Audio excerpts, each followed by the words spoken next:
Hello, my friends. It is day 239, and we're reading Matthew chapter 16 and also Matthew chapter 8.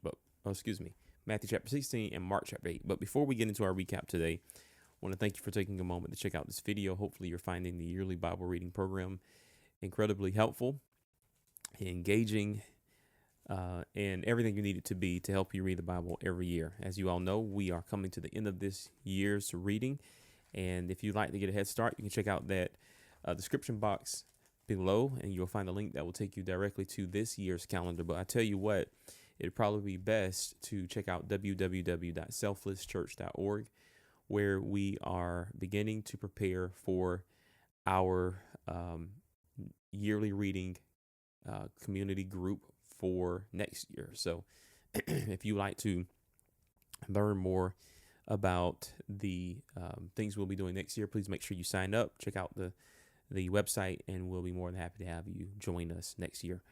But today we're reading in Matthew 16, and we're also reading Mark chapter 8, and we see a number of things happening, beautiful things here concerning Jesus' desire to establish his own ecclesia, that is to say his church. And the church simply means assembly. It means the gathered ones. And this is important because it counters what currently exists. And it says that Jesus is not interested in reforming anything, but rather he's interested in building something completely new.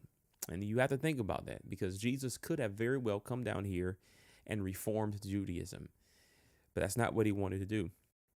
He could have reformed any one of the Jewish sects.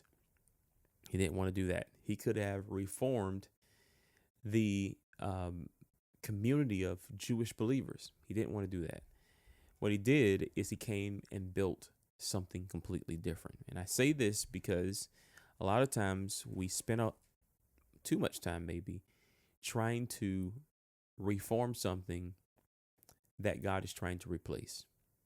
And I think this is important for us to pay attention to, because in Matthew chapter 16, we find that Jesus says in verse 18, he says, I say unto you, Peter, you are Peter, should I say, which means rock, and upon this rock I will build my church, and all the powers of hell will not conquer it. And I will give you the keys of the kingdom of heaven, and whatever you forbid on earth will be forbidden in heaven, and whatever you permit on earth will be permitted in heaven. So two things happen here. Jesus decided to build his church, the church that cannot be defeated by the pains of death. That is what the gates of hell helps us see, is more so the presence and the authority of death itself cannot overthrow the church. And then we understand that the church receives the authority of the kingdom. That's what is meant by the phrase keys of the kingdom. The access of the kingdom is granted to the church. And so when we think about this absolutely opposes the idea that Israel has these rights and that Israel is the inheritors of the kingdom. Jesus is saying that I'm building a new group of a new family, if you will, a new congregation that will have access to the kingdom, that will inherit the kingdom, and only they will inherit the kingdom. Okay. Now, I found it very interesting whenever we read, and we as our church this past Sunday talked about spiritual warfare.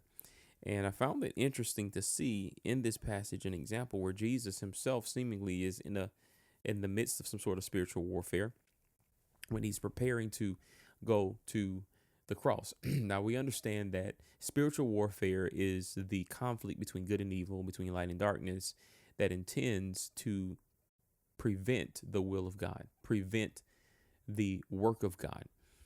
Well, here's Jesus preparing to do the work of God by going to the cross. And guess what? Peter gets in his way, trying to stop him, telling him that he can't go. You shouldn't do this. This won't happen.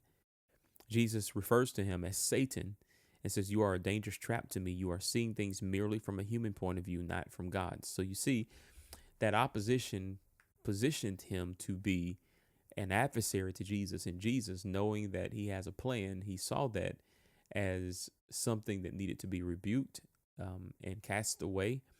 because it interfered with his ability to do the work of God. And that's what spiritual warfare aims to do. It aims to do what needs to be done to prevent you from doing what you should be doing. And that's what Peter was. Jesus rebuked him. And then obviously he continued with his mission.